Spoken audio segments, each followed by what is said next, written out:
Alô, seja bem-vindo a mais um Jô.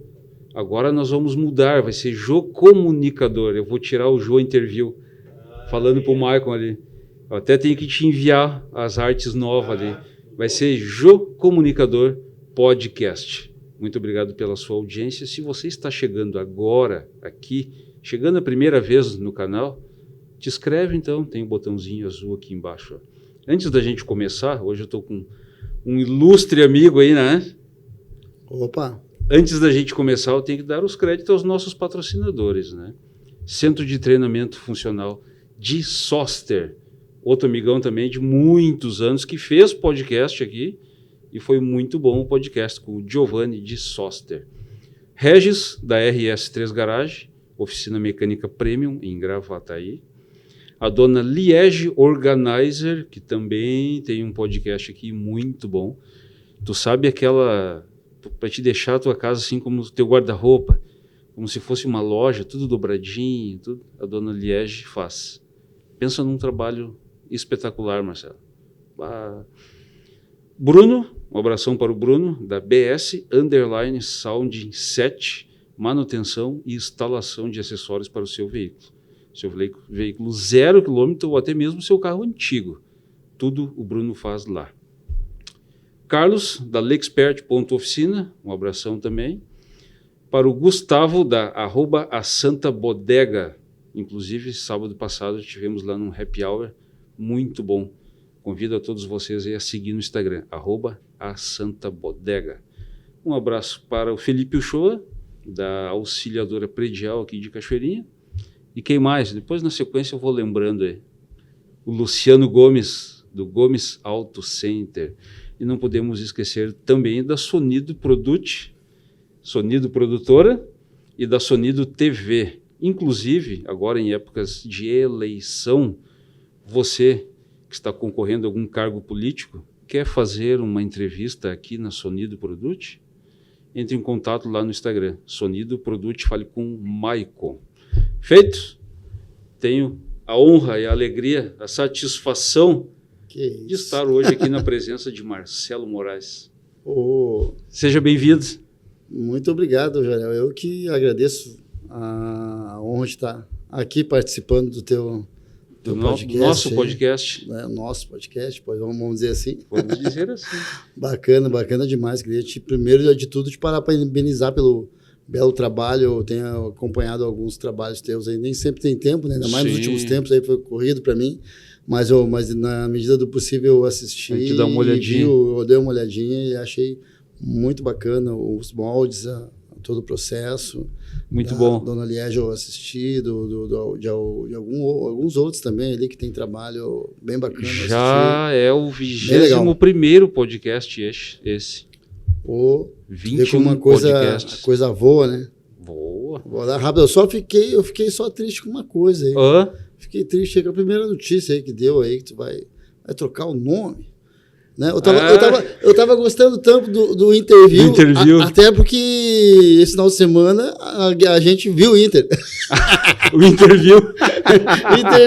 Viu o Inter, né? Então, pra mim tava mas é legal, faz parte de uma evolução. Pra ti, eu acho que vai ficar bom o Jogo Comunicador mesmo. Sabe o que acontece? As minhas redes sociais são o Jogo Comunicador. Exatamente. E aí, às vezes, a pessoa procura no YouTube, o canal do YouTube é Jogo Comunicador. Tu sabe que isso já tinha me chamado a atenção, uma coisa que a gente não comenta, assim, mas porque eu tava procurando a ligação, porque tem que ter a ligação das tuas redes sociais, dos teus negócios, uma coisa tem que interligar a outra, entendeu? Mas essa ideia de botar esse nome, eu acho de deixar bacaníssimo. O meu, né, o Jogo Comunicador. Mas claro, vinha toda aquela tua história desde a nossa parceria lá na Rádio Integração, né, cara? Isso nós vamos falar. Vamos. Antes da gente começar, bora. Aqui, ó, presentinho pro Marcelo Moraes. Meu Deus, olha aí. E uma caneca. Nossa, que maravilha, cara. Eu fico bastante satisfeito, feliz e agradeço aí. Que legal mesmo. E tu nem sabe, eu tô morando aqui perto, aqui agora, né? Na Cachoeirinha mesmo, aqui. E eu salvei, a minha casa do Sarandi lá foi invadida pela enchente lá. Sim. E uma das coisas que eu salvei lá da casa do Sarandi, que eu vim morar aqui no apartamento, que eu já estava para me mudar, bateu na trave. Assim, já estava tudo engatilhado. Já estava tudo engatilhado, bateu na trave. Estava viajando a trabalho, enfim, aí voltei ali no dia que começou a enchente. Uma das coisas que eu salvei, olha só que interessante, deu tempo de pegar. Que eu salvei da enchente, não é que deu tempo de pegar, é aquelas coisas, depois do pós-enchente, mas o que salvou, que é de vidro, que é uma coisa que eu ganhei de presente, uma adega de vidro que eu tenho. Olha. E ó, vai fechar bem certinho. Primeiro vinho que vai para lá. Ó. Não sei se vai durar muito lá, né? Mas tudo bem. Mas é um detalhe, né? Mas é bacana demais. Obrigado. Eu fico bastante feliz normalmente com esse mimo aí. Normalmente eu pergunto para as pessoas quem é, né? A pessoa que está aqui, eu pergunto quem é e o nome da pessoa. Bora. Mas hoje eu vou te perguntar diferente. Ai, ai, ai. As pessoas te conhecem mais por Marcelo Moraes ou Moraizinha? Boa pergunta, né? Até eu me confundo às vezes, né? Porque na minha vida profissional e no meu dia a dia, minha vida profissional começou lá em 96, numa empresa de ônibus lá na Alvorada, todo mundo já conhecia o meu pai, né? Então, antes de eu ser Marcelo Moraes, eu sou filho do Moraizinho. Filho do Moraizinho. E para quem não sabe, o Moraizinho é um cantor, compositor, gaiteiro, trovador, bastante consagrado no compositor de vários sucessos, entre eles um enorme sucesso. A Panela Velha. O primeiro sucesso dele foi Guasca de Fora, em 79, e depois veio a Panela Velha, que estourou no Brasil hoje, que até hoje eu me admiro, que eu vejo nos shows as pessoas cantando. E até criança cantando. Eu acho que isso que eu fico admirado, com uma música de mais de 40 anos atrás. Pois é. Ainda hoje as pessoas, né, conhecem ou estão conhecendo. Às vezes viraliza alguma coisa de TikTok, de YouTube, sim. Aí com aquele tema ali, porque na época que o pai fez essa música, Panela Velha, como é que é? Ela já tem mais de 30 anos que fala a música, então com 30 anos a mulher já era considerada coroa, já ficou pra titia. Naquela época, Naquela época, que fala na letra. Tu vê a diferença, né? E aí as mulheres de hoje em dia, com 40 e poucos anos, tudo em dia, né? Tudo em dia. Eu vou falar para ti que eu acho que as mulheres hoje de 40 e 50 anos estão melhor do que as de 20 de hoje. Não discriminando ninguém, né? Não, mas a impressão que se passa, a mulher de 40, 50 anos hoje está se cuidando muito. É verdade. E então, isso vem a provar que esse tema do pai está mais certo. Do que dia, Panela Velha que faz comida boa. Vê, isso ele falava lá em 70 e poucos, 80. Sim, 82 foi quando ele lançou a Panela Velha, né? Mas antes disso, né? Não sei se eu acho que eu vou contar um pouquinho da história do Moraizinho, antes de tudo, depois a gente conversa sobre mim. Pode ser. Né? Sobre mim um pouco, mas antes disso, o meu pai veio lá era agricultor, né? Veio lá de São Pedro do Sul. Bah. E aí, quem não sabe, São Pedro do Sul é na região central do estado, passando de Santa Maria, a primeira cidade ali, região, direção oeste, ali é onde fica São Pedro. De lá vem o meu pai, né? E lá uma família lá de 12 irmãos, né? Onde o final de semana a curtição lá do meu avô, que era agricultor, juntar a família. Ficava na lida, era uma das curtições, né? Era ir para as canchas de bocha lá e trovar, cantar. E o pessoal trovava bem lá. E aí, a partir disso que o pai pegou gosto pelos versos de improviso, que o meu avô era um dos melhores trovadores que tinha na região lá, só que nunca profissionalizou, né? Sim, nunca explorou isso comercialmente. Exatamente. E o meu pai via aquele sufoco. Nasceu nesse... E o pai que se criou ali naquele meio de agricultores, né, via a vida sofrida, ele pensava, eu não posso viver a vida toda assim, né, tia? Tem que dar um jeito de... Ele queria ter uma vida diferente. De ganhar o mundo, né? E aí, então, sei lá, quando ele era início da adolescência, era piá, 10, 11 anos, acho, o irmão mais velho dele, tio Lucídio, sabe que um meio de tu ganhar dinheiro lá fora, para o agricultor que vive da subcultura de subsistência, em certa época, tu trabalhar para um granjeiro grande, um granjeiro que chamava, né? Hoje em dia, agora, até isso não tem mais, porque tem as colheitadeiras que faz serviço. Vai lá e trabalha na colheita do arroz, por exemplo. Trabalha de empregado para um grande fazendeiro, digamos assim. Exatamente, por um período fechado ali, por um mês, 30 dias, 40 dias. Sim, só para aquela safra. Para aquela safra. E ali tu bota a grana no bolso. Entendeu? Era assim que o pessoal e trabalhava também, né? E trabalhava de sol a sol. Sol a sol, literalmente. Mas ali tu botava um dinheiro bom no bolso, entendeu? E depois aí que ali te dava uma grana que tu podia depois investir na tua terrinha lá. Sim. E viver da subsistência depois o resto do ano. O resto do ano que tu não vai estar lá. Exatamente. Ou daqui a pouquinho pinta outra safra, não sei. Sim. Vai te equipando, né, nas tuas coisas pessoais lá, enfim. E mas uma dessas safras aí, o meu tio foi lá, trabalhou, sabe o que meu tio foi comprar? Comprou uma sanfona. Uma gaita. Uma gaita. E aí, nem sei se era 60, 80 abaixo, era uma gaitinha. E aí, aquilo lá era as relíquias do tio, né? Deus o livre. E o meu pai, muito sem vergonha, metido, sem vergonha que era e metido, ele ia trabalhar no dia a dia lá com meu avô e com meu tio lá para carpir a roça, aquela coisa toda, inventava uma dor de cabeça, uma dor de barriga. Para vir para casa. Para vir para casa. Chegava em casa, pegar a gaita e ir para baixo de uma árvore e treinar. E assim, de maneira autodidata, ele aprendeu a tocar sozinho. E sem ver ninguém, né? É autodidata total, né? Exatamente. 100%. Escutava nas rádios, né? Tinha rádio, sim. Né? E não, até acho que tinha nesses encontros que eu te falei, de final de semana, tinha gaiteiro lá, volta e meia, tinha alguém que tinha gaita lá e tocava algum. Mas aí, claro que ele ficava observando, né? Sim. Observando, escutando e coletava as informações necessárias. E cuidando dos movimentos da gaita ali, as notas e tal, para ter uma ideia. Sim. E foi assim que ele aprendeu a tocar sozinho. Aí, acho que com 14, 15 anos, ele meteu o pé de casa. Disse, não vou passar trabalho a vida toda. Não quero isso mais para mim. Aí não quer. Aí ele e um outro amigo dele da época, que também depois se tornou conhecido no meio, né? E bastante conhecido, né? O Chico Vargas, Francisco Vargas, né? Que eram conterrâneos, os dois saíram, os dois, mundo afora, sair tentar tocar num boteco e arrumar uns pila. Alguma coisa. Exatamente. Tocaram nos cabaré também, direto. Era onde dava dinheiro. Dava dinheiro, é? Dinheiro e pouso.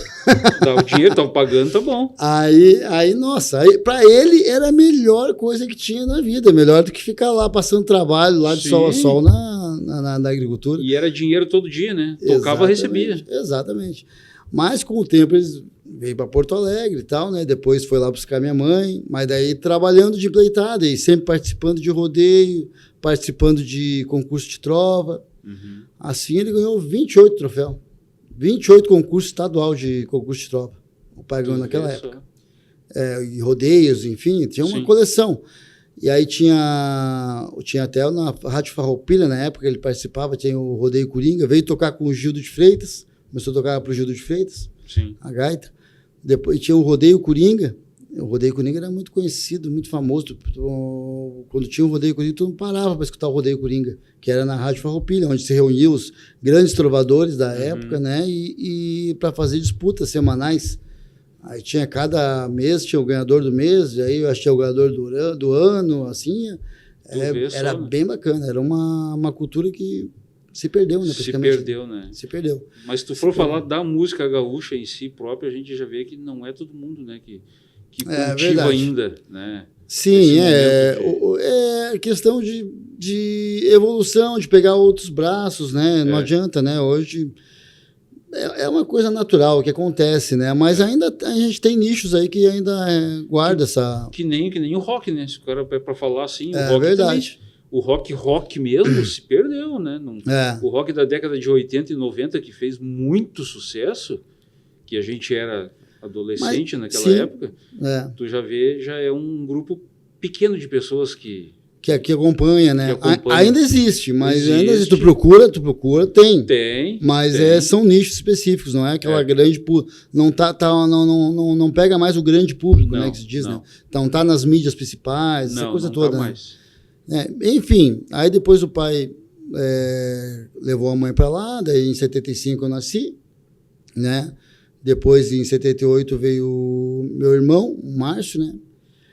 E o pai, nessa época, vivia trabalhando por aí, trabalhou de tudo que é tipo coisa imaginar. Ele trabalhou em obra, de pintor, trabalhou de cobrador de ônibus. Diz que do cobrador de ônibus lá ele tocava gaita na roleta? Não, naquela época, não sei, deve lembrar, tu é do meio de transporte, de carro aí, pô. Aquela época tinha um motor dianteiro ali, que tinha tinha uma capa de couro ali, Sim. em cima do motor dianteiro, lembra do lado do motorista ali? Sim. Ele sentava ali, ficava tocando gaita ali mesmo. Vê só, bem em cima do motor mesmo. Em cima do motor, literalmente. A grande maioria dos ônibus é aqueles os Mercedão, né? Isso, os Mercedão, exatamente. Mercedão, lembro, sim. O pai chegou a trabalhar de cobrador nessa época aí, e aí tinha até um amigo dele lá que cantava e tocava, que também trabalhava lá, e eles faziam parceria no ônibus. Faziam show no ônibus, que era o Mário Ferreira. Depois o Mário Ferreira foi vereador de Alvorada, quase chegou a ser prefeito algumas vezes também. Bem conhecido também no meio, já falecido também. E aí, então, nessas andanças do pai, lá por 1979, até então, tu sabe que gravar disco naquela época era difícil, Era né? muito difícil. Era muito raro, tu tinha que ter uma grana muito boa. Muito boa, não era tudo que gravadora que queria gravar assim. O cara chegasse lá com uma gaita embaixo do braço, eu quero gravar. Não. Tu tinha que bancar, não era pouco e não era todo qualquer um que eles queriam gravar, exato, até perder tempo gravando. Não basta verdade? Tu pagar, né? Não exatamente. Era bem difícil, era bem complicado. Eu lembro que vários penaram para gravar. O Teixeirinha mesmo, na época dele, que é antes ainda, né? Ficou vários anos guardando dinheiro para gravar e foi lá em São Paulo gravar. Depois guardou um dinheiro e foi lá em São Paulo gravar. Tu vê só, né? O tamanho da dificuldade. O Teixeirinha teve que fazer isso. O pai foi uma coisa incrível. O pai, ele... na época, tinha a gravadora Isaac. Uhum. O produtor da gravadora Isaac era ninguém mais, ninguém menos que o saudoso Leonardo. Cantor Leonardo, deve lembrar, Leonardo, né? Céu, Sol, Sul. É o meu Rio Grande do Sul, Céu, Sol, Sul. Que tem músicas lindas, né? E tem um monte de música bonita. Essa eu acho que está mais em destaque atualmente, porque... É mais lembrada. Está mais lembrada atualmente até por conta do evento agora que a Luísa Sonza cantou, né? No Ajuda Rio Grande, né? Sim. Ajuda Rio Grande, que por sinal ficou lindo demais. Eu, sinceramente, achei muito bonito. Sim. E bom, mas não é isso aí que a gente vai falar, é sobre o Leonardo. O Leonardo era o produtor da Isaac. E era amigo do teu pai. Sim, era conhecido do pai ali, né? Do dia a dia, era amigo do pai. Já era conhecido. Aí, num rodeio, cada semana tinha rodeio, até hoje, se tu procurar, tem rodeio, cada final de semana tem rodeio em lugar diferente. Às vezes até mais de um. Assim que eu digo no estado, né? No estado, sim. No estado como um todo. E, então, cada final de semana o pai estava num rodeio diferente lá, disputando trova, tocando gaita, fazendo um troco, se divertindo. A vida dele era essa. Até morrer, a vida dele sempre foi essa. Sempre foi envolvido nesse tipo de coisa. Nesse tipo era a diversão dele. Não sabia viver de outra forma, com certeza. E aí num desses rodeios, aí, o Leonardo chegou lá pro pai e disse assim: Ô Moraizinho, Moraes, olha só, temos montando aí uma equipe aí pra gente gravar, e tu se enquadra no nosso perfil que a gente quer gravar. A Bia, que era a dona da gravadora, me deu carta branca aí, e eu quero que tu vá lá gravar, vai conversar com a gente lá. E o pai tá, beleza. Marcaram lá uma semana pra ir, e aí o pai não foi, cara. O pai não sei, acho que de repente por conta do serviço, e por conta eu acho que não levou muito a sério também, porque era difícil, era uma coisa rara. Porque tanto que eu lembro que ele comentou lá com o pessoal em casa, lá o tio Lucídio e os outros lá deram risada. Capaz, mas eu vou querer te gravar, pensa bem. Mas capaz que eu vou querer te gravar. Ele não acreditou. Ele não acreditou e também aí o pessoal acho que me desencorajou e ele também tinha outros trabalhos para fazer e não foi. Aí, 2 semanas depois, ele foi num rodeio no... Putz, agora me fugiu o lugar, mas é aquele lado aqui da... Bom, me fugiu, mas é um rodeio bem conhecido também. Aí que ele foi e a mãe estava junto. A minha mãe estava junto nesse rodeio. E aí o Leonardo estava lá. O Leonardo, a primeira coisa veio no pai. Tá aí, Moraes. Ficamos te esperando. Tu foi lá, tia, tu tá louco? Aí disse, daí a mãe disse, a mãe chamava, o nome do pai era Selmar, né? Selmar Gomes de Moraes. Aí a mãe disse, como assim, Selmar? O Leonardo te convidou para ir lá, tu não foi? Daí eu disse, sim, tinha combinado, disse, pois é, me enrolei com a sua cabeça, aquela coisa toda, sabe como é que é, né? Naquela época não se tinha um telefone, né, pra... Pega e liga, exatamente. Esperando, não era outro momento, né? Era muito diferente o negócio, né? E aí a mãe disse assim, não, pode deixar, Leonardo, pode deixar, Léo, que eu vou fazer ali. E fez ali. Aí fez, ele foi e na primeira reunião que fizeram, não, pode já vir que a gente vai te gravar, tanto, já foi contratado. O pai não precisou nem pagar nenhum pila do bolso, foi contratado. Tu vê só, né? No primeiro. Aí... como é que são as coisas interessantes, né? No primeiro dia de gravação, o pai nem tinha todo, assim, o repertório pronto, cara. Não tinha, assim, as músicas escritas, pronta, não tinha nada disso. Tava meia boca, começando, né? Tava com a vontade só, né?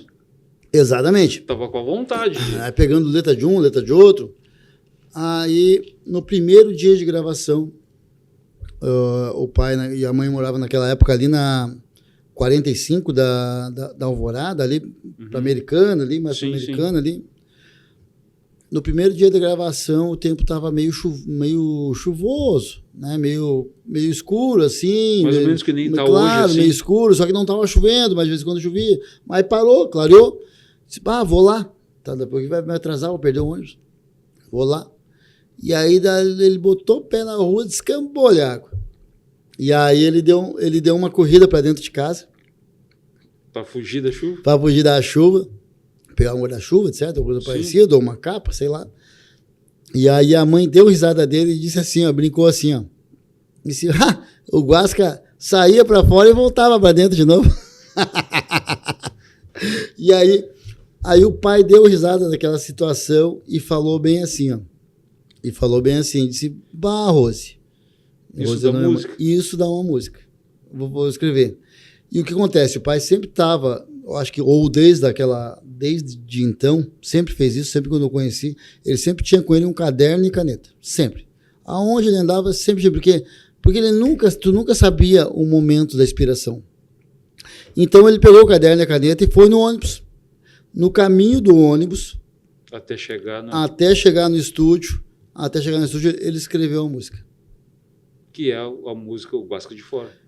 Que foi o primeiro disco, né? O título, que leva o título do disco e a música principal e que fez ele ganhar o primeiro disco de ouro. Mas chegando lá no estúdio, ele mostrou pro Leonardo, mostrou pro pessoal, todo mundo adorou a música, mas deram risada, tá louco, que música, não sei o que, adoraram, todo mundo deu risada.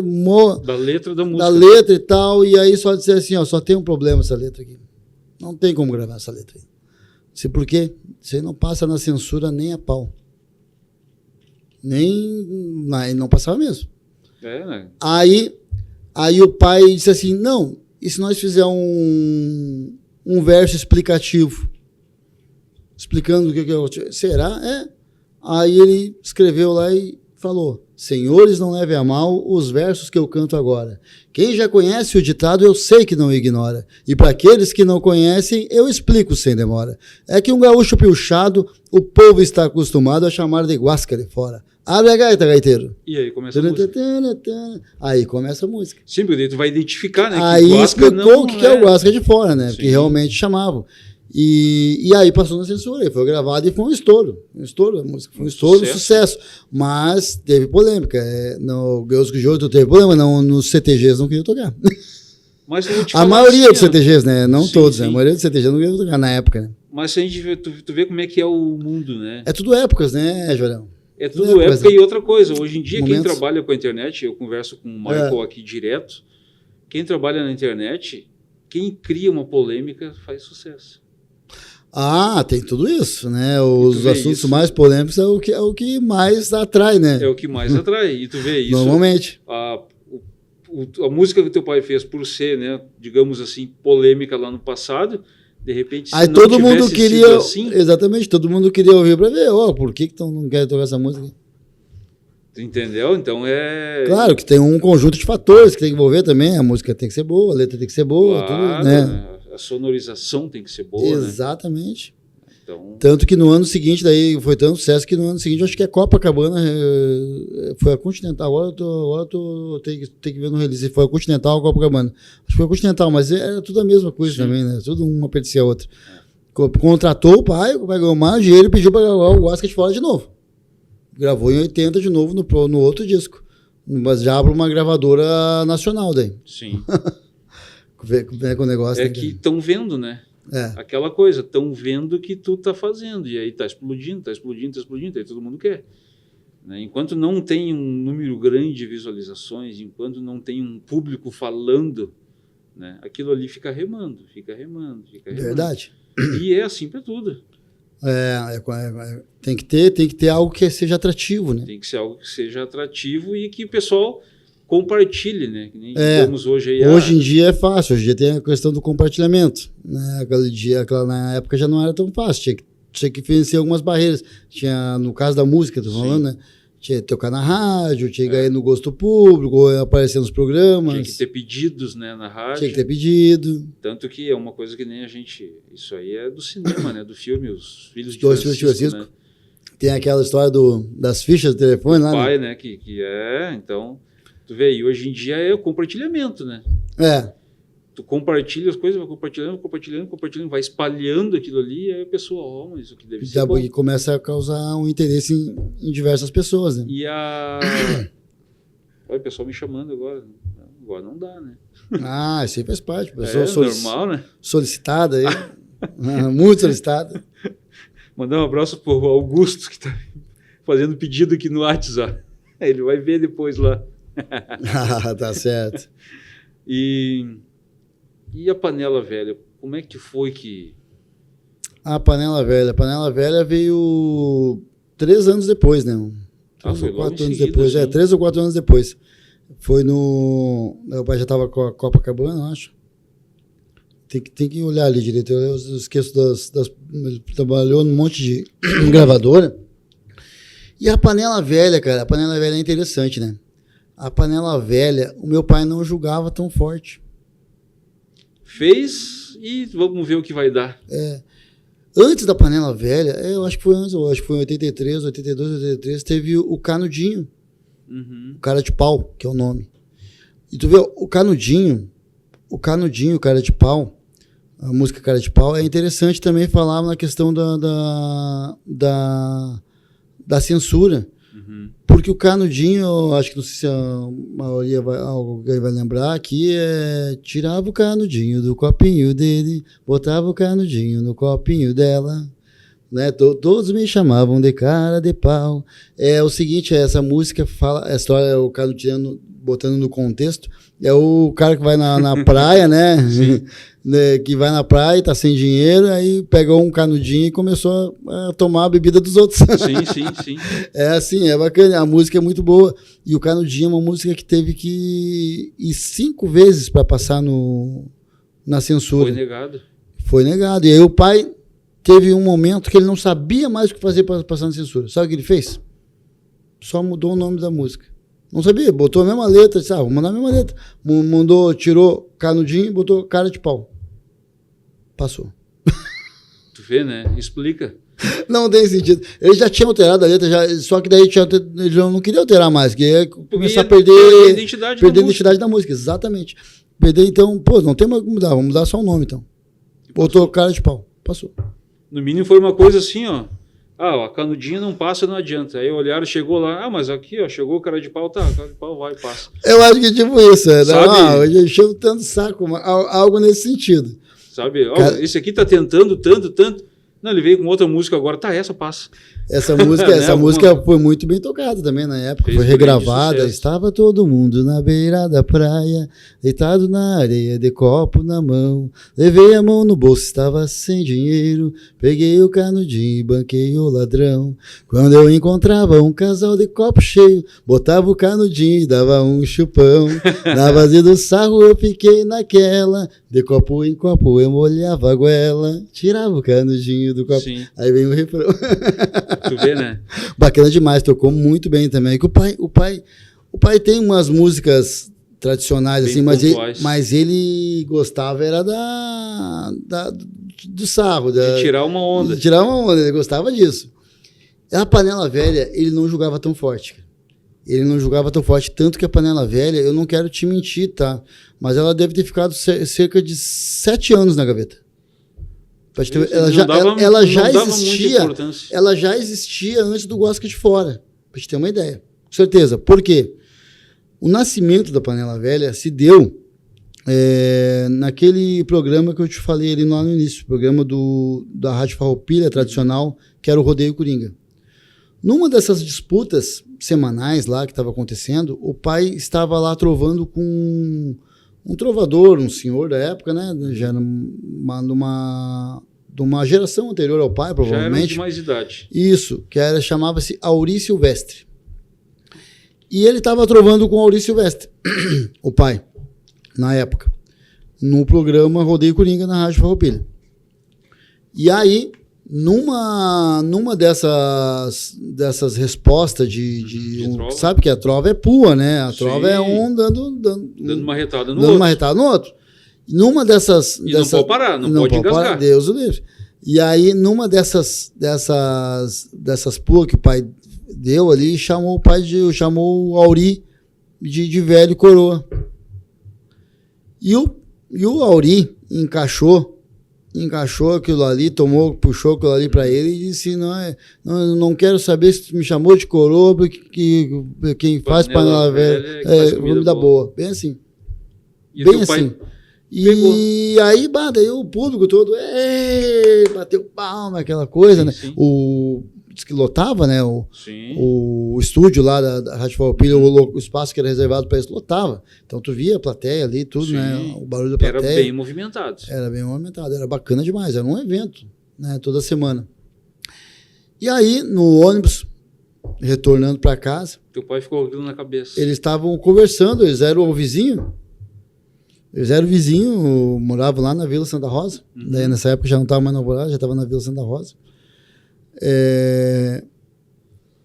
E o pai comentou com o Auri. Disse, Auri, aquela resposta que tu me deu, podia fazer uma música? Podia. E aí, tu vê, é sempre as coisas no ônibus ali, ali, tinha o tempo, né? Indo ali para começar a montar a letra e depois o pai chegou em casa, deu mais umas pinceladas, ficou pronta a letra. E ficou guardado. Ficou engavetadinha a letra. E aí, numa dessas de montar repertório, lá em 83, 84, que foi o disco agora não me recordo. Na hora de musicar ela. E resolveram botar a Panela Velha no negócio. E a Panela Velha também, se eu não me engano, não era também para ser considerada a mais forte do disco. Ela foi meio desmerecida, ela era a quarta ou quinta. Geralmente, a faixa mais importante era ali, a primeira, a segunda, né? Ela não era a primeira, a segunda, ela estava mais adiante lá. E aí, ela não era para ser. E aí, só que caiu no gosto do pessoal do estúdio, caiu no estúdio, caiu no gosto das rádios, do público. E aí, aqui, o pai já ganhou o disco de ouro. E aí o Sérgio Reis e o Trio Parada Dura também gostaram da música e regravaram a música. Aí o pai ganhou discos de platina dele. Tu vê só. Por causa disso. Na voz do Sérgio Reis, eu acho que ela se espalhou assim muito, né? O Sérgio Reis gravou, sim, espalhou demais. O Trio Parada Dura, como eu falei antes, o Roberto Leal. Sim, Serranos, Roberto Leal também cantou. Serranos gravou também, A Berenice Zambuja gravou. Rapaz, e mais recentemente tem uma gravação que me chama bastante atenção, que é muito bacana, que foi em 2009, num DVD, um barzinho, um violão sertanejo. Do Zeca Pagodinho? Na voz do Zeca Pagodinho. Já pensou? Que honra. Pra te ver, né? Pra te ver como é que... Demais, como é e que ficou boa demais. Falha, né, na cara? época eu ouvi com o pai adorou a versão dele. Porque ele tem um jeito de cantar bacana, sim, né, cara? Sim. Bacana demais e ficou muito legal. Quando é que teu pai faleceu? Quantos anos já fazem? Ele faleceu em 2015, né? Fazem 9 anos já. 9 anos. 9 anos. Mas eu tive a honra, cara, eu tive o prazer, a honra, assim, de eu participar nos anos 80, que meu pai e minha mãe se separaram em 82, eu tinha 7 anos. Quando eu tinha 11 anos, 10 para 11 anos, naquela época podia, né? Naquela época era comum, né? O pai tinha escritório, pô, não era qualquer um. O pai tinha escritório, 2 telefones na Galeria do Rosário. Ali era o QG dos artistas do Rio Grande do Sul. Nos anos 80, chamava-se Galeria do Rosário. Lá, diversos artistas lá. Nico Fagundes. O Nico, os Serranos, doutor, os Monarcas, o Edson Dutra, né? O Edson Dutra. Os Monarcas, o Jujudinho, os Três Chirus. Tanto que o canto alegretense foi composto ali na Galeria do Rosário. Exatamente. Eu conheço a história deles. Que bacana. É verdade, bem lembrado. Eu nem lembrava essa história. É verdade. O Nico Fagundes e o Edson Dutra. Tu viu ele cantando? Sim. Que bacana, cara. Um cliente deles, eles eram advogados, né? Sim. Isso. Um cliente deles, eles precisavam ir até a Uruguaiana, né? E aí começou a explicar, a falar, enfim, e nasceu a música daí. Tu vê que massa, né, cara? Isso é uma coisa que não tem preço, né? De tu conversar só. Isso que nem tu falou do teu pai. Tava falando uma coisa, contando e o outro escutando na outra sala. E escreveram música assim. E que bacana. Isso é bom demais. O Uruguaiana. Alegrete? Eu falei Uruguaiana. Eu falei Uruguaiana, eu fiquei pensando... Não. Não precisa... Não me perguntes onde fica o Alegrete. Pois, nessa época aí, cara, todos os artistas tinham um escritório ali, sabe? A Berenice, o Gaúcho da Fronteira, o Leonardo. Cara, conjunto assim, ó. Os conjuntos todos tinham escritório lá, os milongueiros da época. O próprio Guri de Uruguaiana. Crioulo dos Pampas. Também. O próprio Guri de Uruguaiana. Né, o pessoal vê ele hoje fazendo Jair Cobb, né? Ele hoje fazendo piada, como se fosse gaúcho. Ele está no meio da música desde aquela época com essa galera aí. Exatamente. Ele, Rui Biriva. Sim. Telmo de Lima Freire. Telmo de Lima Freire, era aqui de Cachoeirinha. Isso aí. Toda essa gente aí, tudo viviam lá na Galeria do Rosário. Cara, assim, eu vou te dizer, eu acho que nessa época eu fiquei uns 4 ou 5 anos, de 2011 ali até 88. Não, depois eu voltei em 90. Depois eu voltei nos anos 90 também. No final, ainda peguei o final, que já estava mais empobrecido lá. Peguei o final. Não, eu fiquei mais de 10 anos, com certeza. Mais de 10 anos, com certeza. Eu vivi esse ambiente na minha vida, né? Com idas e vindas por questões de mudança para o interior que eu tive, enfim. Mais de 10 anos eu vivi isso. O Francisco Vargas também tinha escritório lá. Grande parceiro do pai, e eu tive o prazer de conviver com todos, conheci todos eles pessoalmente. Leonardo, eu almoçava com ele. Tu vê que legal, né? O Gaúcho da Fronteira. Tem que ver Gaúcho todos, da Fronteira. Cara. O Gaúcho ainda, esses tempos claro, já faz um tempinho já. Encontrei ele no Big ali e paramos para tomar uma cerveja. E é um cara, se tu parar e pedir para conversar com ele para e fica conversando contigo. Queridão. É um cara muito acessível, muito assim. Bem, muito do bom. Mas eu quero saber também um pouco do Marcelo Moraes, mas antes, nós vamos para um rápido intervalo. Já voltamos. E relembrando, você é novo no canal, se inscreve aqui, Jô Comunicador, no YouTube. Quero mandar um abraço também para o Ismael, que é o proprietário da Chassote Engenharia, sistema de energia solar. Com esses dias quentes que tem feito aí no nosso verão, Energia solar é importante ter em casa, né? Eu utilizo e recomendo. Já voltamos.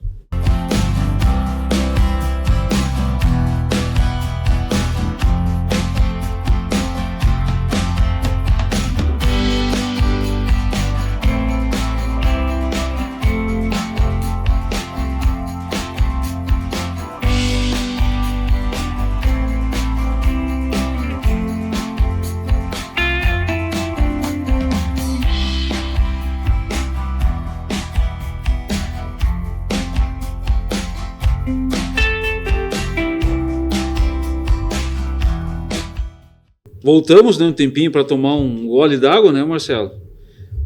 Pois é, o que a casa oferece. Agora eu vou falar um pouquinho como eu conheci o Marcelo. Opa! Aí depois o Marcelo fala, nós temos aí mais uns 20 minutos de podcast. Então, eu, como todo mundo, muitas pessoas já sabem, né, eu tenho uma empresa de distribuição de água mineral. E o Vanderlei Muniz, meu cliente na época. Grande, né, grande Vanderlei, que é cunhada do Marcelo Moraes, insistia para mim ir na Rádio Integração, que é uma rádio comunitária aqui de Cachoeirinha, aqui na Vila Nair, né? Que ele tinha um programa lá, programa comunitário lá. Né? E ele falava para mim, vai lá e faz o teu anúncio na rádio. E ele falou isso para mim, acho que 1, 2 anos, 3 anos, ele falou. E eu, não, uma hora dessa eu vou. Uma hora dessa eu vou. E aí um dia eu estava ali, e eu, mas é aqui perto a rádio. Mas eu não sei onde é que é. Liguei pro Vanderlei, e o Vanderlei me passou o endereço assim. Para minha surpresa, eu estava na esquina, assim, ali na Brambila. Na Brambila ali, eu estava ali. E aí eu fui lá. No dia que eu fui lá, estava o diretor da rádio, que era o Paulinho do Bosque, e o Luciano Ribas, fazendo o programa, né, Amanhecer no Rio Grande, uma coisa assim. Uma quarta-feira cedo. E aí cheguei no estúdio da rádio. Eu nunca tinha entrado no estúdio da rádio, isso em 2018. Nunca tinha chegado na frente de um microfone, nunca. E aí eu conversei com o Paulinho do Bosque, aquilo outro, queria ver. O Vanderlei falou para mim, vim aí. Né? Aí o Paulinho do Bosque assim, olha, a gente está precisando de locutor aqui. E eu pensei, né, mas eu não conheço nenhum, né? Não, tu não quer? Então, mas como assim, né? A gente está precisando, tinha um senhor que ia abrir um horário, não me lembro bem como é que era. Mas eu não sei fazer isso, eu não sei. Não, mas a gente ensina. Eu parei, olhei, pensei, eu não costumo desperdiçar as oportunidades, né? A gente pelo menos tenta, se não dá, tu sabe que não dá, mas se dá, vai que dá, né? Nem se diz. E aí marquei com ele de fazer uma aula com ele, e o Marcelo Moraes tinha o programa lá, nos domingos, e durante a semana tinha um dia também, né? Na época. Eu acho que nessa época eu tinha programa Rancho do Moraizinho. Rancho do Moraizinho. Né? Aos domingos, das 8 às 10 da manhã, ou das 6 às 8. Das 8 às 10. Das 8 às 10, era, né? Das 8 às 10. Das 8 às 10, né? Isso. E depois eu agreguei a segunda também. Segunda-feira, uma coisa assim, de né? noite, né? Acho que era das 10 da noite à meia-noite. Isso. E aí tinha um horário disponível no domingo, das 6 às 8 da manhã. E aí o Paulinho perguntou para mim assim, o que tu faz nesse horário? Normalmente eu estou dormindo. Aí eu pensei, eu não sei fazer isso, nunca fiz isso, não sei falar, não sei nada. Eu gosto de escutar música. Nesse horário eu estou dormindo, não vai me atrapalhar. Falei para ele, eu topo, eu faço. Aí cheguei em casa e falei para minha esposa, Lucimara, né? Vou fazer um programa de rádio. Como assim? Não sei, nem eu sei. E aí comecei a fazer. Inês Goulart vai assistir certamente também. Queridona, mandar um beijo para Inês. Pessoal, a gente fez várias amizades lá. Várias. Né? Tu citou alguns nomes aí que a gente fez de amizade, do Ribas, do Paulinho do Bosque. O Vanderlei Muniz foi também quem me levou para lá também. Pois é. De certa maneira. E aí eu, quando saía do domingo, entregava a rádio, entregava para o Marcelo Moraes. Aí que a gente se conheceu, a gente conversou. Várias vezes eu tranquei a rádio, deixei sem som, não sabia o que fazer. Ia lá na casa do Paulinho do Bosque buscar ele dormindo. Paulinho, vem cá. Ele chegava lá e apertava no botão da mesa assim, Michael. Bum! Pum! Deu. Tá funcionando. A Inês Goulart ia para lá de manhã, no domingo comigo, foi umas 2, 3 vezes me ajudar. O Luciano Ribas ia para lá para me ajudar. Me dava as dicas, me falava. História, né? Gravei alguns anúncios, alguns anúncios. Eu lembro. Era um sacrifício para fazer isso. E o tempo passou e foi indo, enfim. Hoje eu cheguei aqui, estou na frente do microfone. E o Marcelo Moraes, contar a história do Marcelo, um pouquinho da história profissional e a história com o rádio, Marcelo. Rapaz, pois é.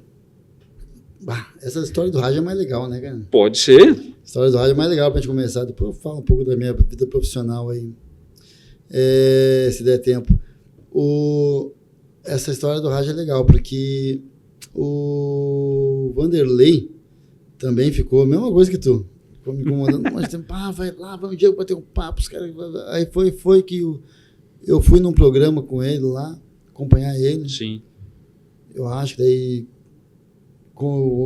sei lá, eu acho que foi um dia de manhã que eu fui, levei a Vera pro serviço, estava de folga. Vou lá no Vanderlei. Fui, me vim lá do Sarandi. Me vim lá aqui, ali na Rádio Integração, né? Sim. Que, por sinal, a gente tem sempre um carinho especial pela Rádio Integração, foi onde a gente teve... Onde começou tudo isso. Start aí nessa área da comunicação, né? E aí o seguinte, aí eu vim, achei bacana, participei bastante do programa, daí me convidaram para vir um outro dia ali, para um especial, uma entrevista. E quem foi entrevistado, se eu não me engano, foi a Inês Goulart. Uhum. A Inês Goulart e foi o... agora eu tô tentando lembrar aqui, acho que foi o Derli. Pode ser. Tenho certeza, não sei se foi o Derli Rodrigues ou o Paulinho do Bosque, agora não lembro, não lembro qual foi. Sim, mas foi um pessoal desse. Mas a Inês estava, com certeza. E aí, poxa, foi mais ou menos que nem agora aqui, né? Batendo papo, uma conversa contando história, tocando as músicas, contando um caos, e assim foi, né? Contando essas histórias, essas coisas, tudo isso que a gente conversou hoje. A vivência de cada um. E sei lá, mas foi umas 2h30, 3 horas. Mas é claro, daí também as inserções... Tem as músicas. Tem as músicas, as inserções dos apoiadores lá, né? Sim. Enfim. Então foi quase 3 horas lá. E dali já saiu o convite, né? Se eu quisesse que gostaram do meu carisma e tal. Sei que você tem muito agradou. Carisma. Mas enfim, e que também saiu o convite aí pra gente fazer o programa. Eu gostei da ideia, né? Daí iniciou naquele horário ali, das 8 às 10 aos domingos. Daí depois agreguei mais um horário às segundas, que ficou vago lá, que eu achei que era bacana. E aí depois eu abri mão dos domingos e fiquei só às segundas, né? Aí eu peguei o teu horário daí. E eu abria a rádio às 6 horas da manhã e ia até às 10 horas. Diretaço todo domingo. Que fome, né? Guri novo, é dose, né? Que bacana, né, cara? Eu lembro, nas segundas-feiras eu pegava depois do Silvio Nunes, que tinha o programa Vitrola. Que programaço. Programa bom, né? Nossa, acho que era um dos melhores programas. Silvio Nunes, até hoje eu nunca falei com ele, cara. Olha quantos anos já faz isso, 5 anos. Que coisa, né? Mais de 5 anos. Vizinho, ele mora aqui na Cachoeirinha. Aqui, pois né? Eu tenho que procurar ele na... Ele é um cara... queridaço. Um cara que tem muito conhecimento. Só que é a vida muito corrida também, ele não para. Ele faz muita palestra na área de segurança e coisa assim. Ele agrega várias coisas no trabalho dele que chama atenção nas palestras. Eu quero ir atrás dele. Um cara diferenciado. Outro que eu quero trazer aqui também é a Inês Goulart. Essa é bacana demais. Tem bastante história para contar. Muita história, né? para contar. Até porque minha parceira lá na Rádio Web Top Music, né? Rádio Web Top Music. Diretora da Rádio Web Top Music, onde eu tô com uma vivendo uma pausa aí, mas tô louco para voltar. A Rádio Web Top Music nasceu, vou contar bem rapidinho. Boa história. Eu gostei de rádio. Achei legal.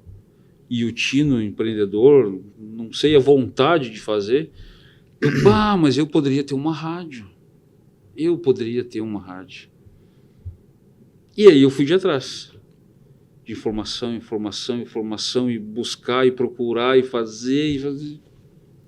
Tudo quanto é coisa, assim, ó. E encontrei várias empresas, inclusive uma do Rio de Janeiro, né, que eu gostei do atendimento deles, eles atenderam todas as minhas necessidades, minhas dúvidas, E aí eu criei a minha rádio web, que é a rádio JCL Web. JCL Web. Sem eu ter nenhum equipamento, sem eu ter nada. E eu falei para eles, eu quero fazer. Então eu botei a minha rádio no ar, funcionando, tinha alguns apoiadores já da época, né? Botei a minha rádio no ar. E a Inês, com mais de 13, 14 anos de rádio, ela falou, eu tenho muita vontade de ter uma rádio web também. E eu falei para ela. E aí tá aqui, ó, chama esse pessoal aqui e vai botar a tua rádio no ar. Aí ela botou a rádio no ar, contou com a ajuda de mais um pessoal, né, para equipamento de som e tudo mais. Ela já quis montar uma estruturinha, né? Já quis montar tudo. Um estúdiozinho. O meu estúdio, meus equipamentos de som, as minhas coisas, tudo eu fui de atrás sozinho buscar informação e montar. Levei ano para fazer isso. E eu lembro, eu acompanhei esse processo. A gente conversava bastante nessa época. Foi muito difícil, foi muito complicado, foi muito... Já está uns 3 anos e pouco no ar a minha rádio. Sim, até porque tu também tem a tua atividade profissional e tinha outras prioridades, enfim, tem família e é muito corrido, né? Tipo, ia dar 100% do tempo atenção para isso. Exatamente. E aí eu passei para a Inês. Essa empresa monta a tua rádio. A Rádio Web Top Music está no ar antes da minha. Porque eu estava em processo de ir atrás de toda a informação para fazer. Aí eu falei para ela, quando eu me sentir à vontade de fazer, eu vou fazer a minha. E aí ela me convidou para fazer o programa lá, e eu fiz acho que uns 7, 8 meses lá programa com ela também. Ah, verdade. Eu não lembrava dessa parte da história, é verdade. Isso que eu estava pensando, parece que a JCL é mais antiga a web, agora lembro da Top Music. A JCL Web, o projeto existe antes. O projeto já era anterior. Mas eu levei 1 ano para botar no papel. Tá, bem lembrado, história bacana. Tá. E aí então eu ajudei a Inês a botar a dela no papel. Então antes mesmo de pensar na minha, como eu sabia que ela já tinha pessoal de som que ia ajudar ela, deu Inês, vai lá e bota. Eu fiz 8 meses lá o programa com ela lá. E aí eu lembro. Agora eu tenho que ir para mim agora. Aí eu fui lá e botei a minha. Pro teu projeto, né? Aí eu fui lá e botei a minha no ar. Pessoal. Né? Então a Inês é uma queridona e está feito aqui o convite. Inês, você vai ser uma das que vai estar aqui também. E agora tem que deixar o convidado falar, né? Oxi, é isso. Para quem quer saber um pouquinho da minha história, tem uma coisa aí. Eu recebi um convite eu já gravei aí já o 20º podcast que eu gravo. E teve uma das pessoas que eu entrevistei aqui, que ela perguntou, tu já contou a tua história? Ela perguntou para mim. Sabe que eu estava pensando isso agora, tu que tem alguém para te fazer um podcast para ti? Tem uma convidada que me deu essa ideia, e eu falei para ela que eu topo, e o próximo podcast, depois do teu ir no ar, é ela me entrevistando. Você ficou curioso de quem é? Vai ter que assistir o podcast depois do Marcelo. A minha história, o Marcelo conhece a minha história. Sim, com certeza. Já conversamos bastante sobre isso. Muito sobre isso. Então, a minha história vale a pena ser contada. Sim, com certeza. Uma história muito bacana, que com certeza eu não teria coragem de fazer um terço que tu fez aí. Tá louco? Eu, sinceramente, não. Até porque, como eu estava lá nos anos 90, lá... Tu já tinha, né? Nos anos 90, eu estava... Não, é assim, ó. Eu acompanhei então, aquele processo ali dos anos 80, 90, lá na Galeria do Rosário, dos artistas todos. Com a descentralização ali da Galeria do Rosário, dos artistas da Galeria do Rosário, se deu com a própria evolução dos tempos, a evolução da telecomunicação, que naquela época era muito precária, então só tinha o telefone convencional, e aí nos anos 90 começou a ter o celular e as pessoas começou a ser mais fácil adquirir telefone. O pessoal não tinha WhatsApp. Exatamente, e aí os artistas começaram, não, peraí, eu posso ter o telefone lá em casa. Sim. O cara pode me ligar e me deixar lá em casa. Mesma coisa que eu faço aqui, eu faço lá de casa. Dali pouquinho veio o celular, aí deu. Aí ferrou. Então daí terminou com aquela centralização que existia. A necessidade de ter aquilo. Isso. O último remanescente foi o pai. O último remanescente ainda nos anos 95, por aí, ainda ele tinha escritório 96, até mesmo ainda tinha. Porque eu acho que isso aí casou junto com o trabalho com a música, que começou a crescer.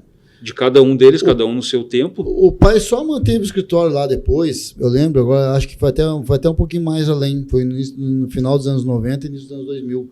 Porque daí depois ele casou com uma advogada. E ela né? pôde trabalhar lá também. E aí elas dividiam o escritório. Entendeu? Aí eu lembro que ele ainda se alongou um pouco mais por conta disso. Bom, mas daí em 95, já tinha 20 anos, né? Tinha que tomar meu rumo, né? Tinha que fazer alguma coisa pela vida. Tinha que tomar meu rumo, e talento para música, eu já sabia que eu não tinha, nem para cantar, nem para tocar nada, já tinha tentado tudo que é jeito, né? Empresário, para ser empresário nesse ramo, eu tive todas as oportunidades. Eu poderia ter sido um empresário do ramo, poderia ter entrado por este caminho no mundo promotor artístico. de eventos, com certeza. O nome do meu pai abria muitas portas. Sim.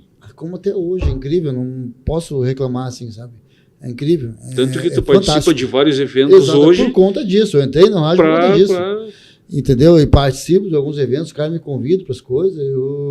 Agora, no final do ano passado mesmo, o pai foi homenageado lá em Santa Maria, num concurso de trova lá, com o nome de um troféu lá. Eu fui lá receber uma homenagem, fui super bem recebido por todos os caras, tudo com gente conhecida. Sim. E é incrível, eu me sinto muito orgulhoso, muito honrado de poder trazer essa não é nenhum peso, né? Trazer essa história. Apesar de eu não ter o talento. Então, eu enxerguei lá que eu não tinha talento, eu vi que eu tinha que estudar.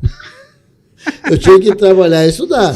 E uma coisa que sempre me deixou desconfortável era a questão da irregularidade, né? Esse meio tu é muito irregular. Hoje tu tá bem, amanhã tu não tá tem tão segurança bem. nenhuma. Não tem segurança nenhuma. Então a minha visão era eu criar ter uma segurança maior. Ter uma segurança, ter uma tranquilidade. Chegar na minha velhice lá. Quando chegar na época de se aposentar. Exatamente, eu tenho uma tranquilidade.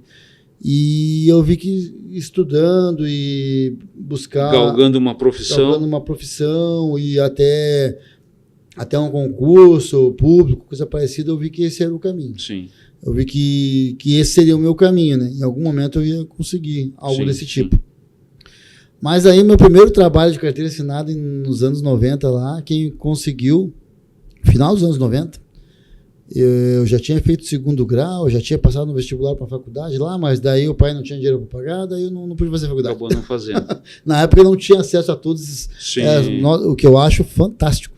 Nossa, se eu tivesse acesso a essa informação, o FIES... Essas coisas que facilitam, né? Nossa, olha, eu certamente teria me informado, mas também, cara, não posso nem reclamar da minha trajetória. Isso não faz falta para mim. Sim. Né? Mas seria fantástico também.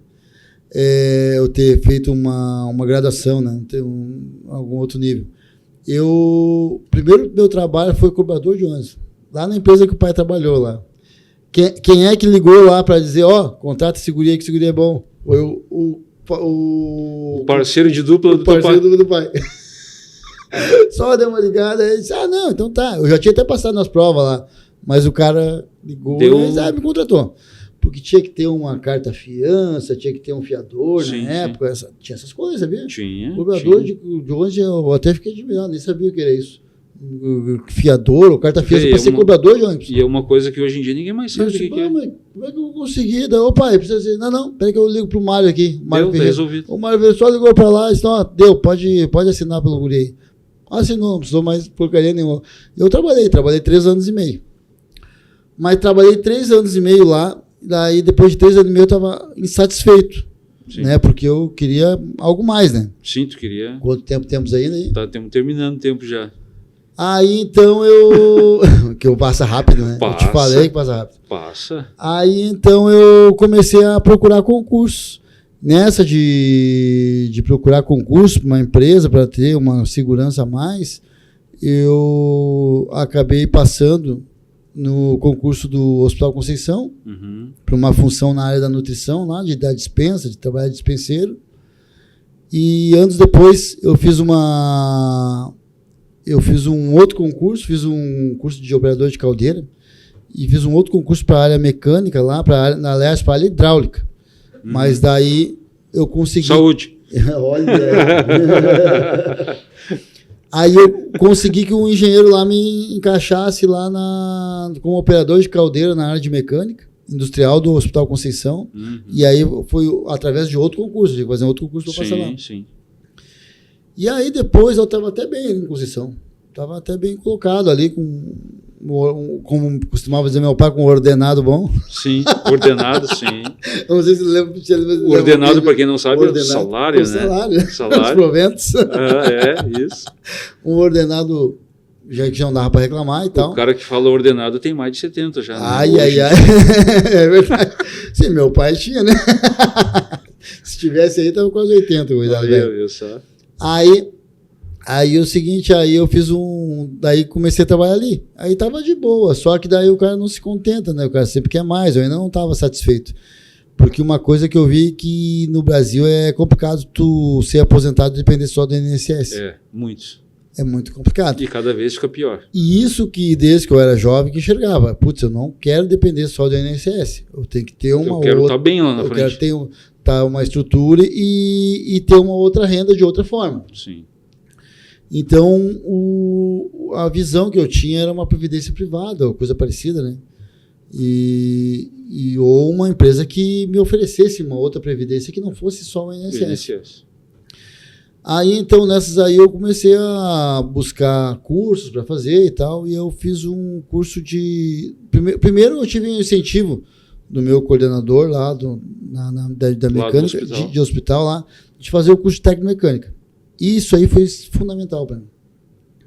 No curso de técnico mecânica. Aí eu passei na prova lá do Parobé. Sim. Até o meu chefe teve que ajeitar o meu horário lá no primeiro semestre, porque eu passei para de manhã e... Não dava bem certinho os horários. Não dava bem certinho, ele teve que me dar uma força lá.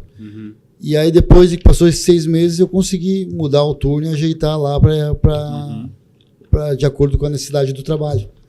Sim, a empresa não podia ficar com aquela deficiência, né? Exatamente, e aí lá eles ajeitaram para o cara, ainda mais que era uma necessidade profissional. Eu acabei fazendo o curso de técnico mecânica no Parobé de 2006 a 2009. Bem tranquilo, porque eu já estava trabalhando na área, estava de boa. Concursado no Conceição ali. Deu, é só fazer. 90% das pessoas que trabalham no Hospital Conceição, no Grupo Hospitalar Conceição, que chama-se, né? Que é o Conceição, o Fêmea, o Cristo Redentor e mais 17 postos na Zona Norte de Porto Alegre, acabam se aposentando ali. Se aposentam, porque é um dos locais que tem um salário bem... A pessoa bem, fica. Bem bom. A pessoa fica não um sai. Lugar bom de trabalhar, não sai. Mas eu não estava satisfeito ainda. Aí eu fiz o curso de técnico mecânica. Durante o meu curso de técnico mecânica, um dia o professor falou lá, durante a aula, disse, meus avisos, o dia que vocês fizerem o curso de inspetor de solda, vocês estão feitos. E aquilo me martelou na cabeça. E aí eu fui buscar o curso de inspetor de solda. Casualmente, uma esposa de um primo meu lá ela ia trabalhar na área também. Uma área ligada lá, uma área correlata, e tinha o tio dela que tinha uma empresa que fazia serviço, prestava serviço para a Petrobras. E aí, meses depois, a gente se encontrou e disse, Marcelo, está começando o curso de inspetor de solda semana que vem lá em Canoas. Vou fazer. Fui fazer o curso de inspetor de solda. Em 3 meses eu fiz o curso. De novembro de 2009 a fevereiro de 2010. Bem na época de veraneio. Fiz o curso. Aí saiu o concurso para Petrobras, para Refap SA. Saiu o concurso para lá. E disse, vamos fazer? Tô aqui nessa onda aqui, vamos ver o que cabe, o que serve aqui. E aí tinha lá o inspetor de equipamentos, que é o que mais se enquadrava dentro daquilo que eu tinha feito. Sim. Exigia o técnico mecânica, que eu tinha feito. Já tinha. E tinha coisa de solda ali, coisa de equipamentos, que eu vi no curso lá. Específico que eu fiz lá. Aí deu certinho. Fiz a prova lá, fiquei em segundo lugar. Primeiro, na verdade, eu empatei com o primeiro, mas o primeiro lugar o cara fez por fazer a prova. Acabei entrando e estou lá na Petrobras trabalhando como inspetor de equipamentos desde 2010. Trabalhando inspecionando equipamentos que trabalham com alta pressão, né? E usando de técnicas, né, para isso, né, de não só da nossa inspeção visual, nosso conhecimento, né? Sim. Nossa expertise. Tem todo, né? Tem ensaios que a gente usa para se valer também, né?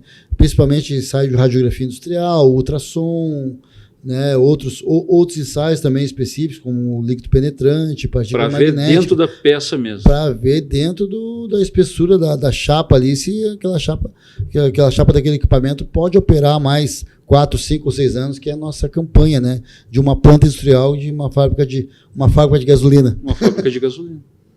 Né? Tu vê só, né? Gasolina, diesel, nafta, enfim, sim, tudo sim, isso. Sim. Mas é bacana demais trabalhando assim. Como não foi para música, né? Vai para... Tivemos que pensar área e graças a Deus a gente não pode reclamar da nossa sorte. Tá bem bom. Graças a Deus. Marcelo, está acabando o nosso tempo. Nossa, o tempo voa, né? Eu te falei que o tempo voa. Principalmente ao lado de grandes amigos, assim, que nem o Jorel, né? E o parceiro que eu tô conhecendo hoje. O Marco. O Marco. Gente boníssima ainda pra ver. Manda abraço para alguém aí pra gente encerrar. Cara, quero mandar um abraço então aí pra quem estiver assistindo aí no nosso podcast, né? Pra Verinha. Nosso podcast pra minha esposa Verinha, lógico, né? A Verinha Muniz não pode faltar, né? Para minhas filhas, né? A Catiele, a Cristiele lá do Alvorada, a Catiele que tá morando comigo aqui. Minha mamãe lá na Praia de Santa Helena, onde ela mora, lá com meus irmãos, lá minhas irmãs, a Vitória, a Kelly. Rapaz, se eu vou começar a mandar abraço, a gente vai. O povo da Petrobras lá, os colegas da inspeção de equipamentos, principalmente lá, né, que são parceiros demais. Amigaço. Eu tive agora dessa questão da enchente, né, é que a gente vê quem é amigo de verdade. Quem é amigo, quem dá junto contigo ali. Então, claro, eu tive ajudas na minha família, óbvio, né? Sim. Na minha família para limpar a casa do Sarandi. O Marcelo teve a casa dele ali invadida, né? 2 metros e pouco de água dentro da casa, né? 2,20 metros de água dentro da casa. Perdemos tudo. Perdemos tudo que tinha, praticamente tudo que tinha dentro de casa. Dentro de casa acaba, né? Não tem como aproveitar. É difícil, é complicado. Só quem vive. Né? Graças a Deus eu não dependo só daquela casa. Para morar, já estava em fase de mudança. Já tinha outro lugar. Não deu tempo de salvar tudo que eu poderia ter salvado, né? Mas Deus sabe o que faz, né? Agora tem gente, infelizmente, situação bem pior, né? Então a gente nem pode reclamar tanto, né? Não pode reclamar tanto. A gente sente aí, eu sinto muito, sabe o quê? Quando tava as lembranças que a gente acabou perdendo. Lembranças de festas, lembranças de eventos, coisas do meu pai, fotos, lá, né? Gravações. Nossa, isso discos. Foi uma judiaria. Isso foi, para mim, o que mais me doeu, porque isso aí não tem como recuperar. Claro, é doído também tu gosta de comprar aquela cama box boa, aquele roupeiro bom, aquela geladeira boa, não sei o quê. Claro, é difícil, mas com o tempo tu recupera. Mas e essas coisas aí que foi gravada? Para recuperar é bem mais difícil, né? Isso já não recupera. Fica só na lembrança agora. Mas, graças a Deus, a gente não pode reclamar. Está bem, né? Graças a Deus está bem. Nossa, muito bem. Marcelo, muito obrigado. Foi uma alegria ficar aqui uma hora e pouco aqui conversando. Foi pouca. Poderia a gente já ser sabia, bem mais. Né? Sim, com certeza. Pouco, mas muito obrigado. Muito obrigado a você que está aí assistindo. Compartilhe este podcast com seus amigos. Se inscreva no canal. E sigam aí os nossos patrocinadores, que é através deles que a gente consegue fazer esse trabalho aqui. Muito obrigado, um abração. Tchau, tchau.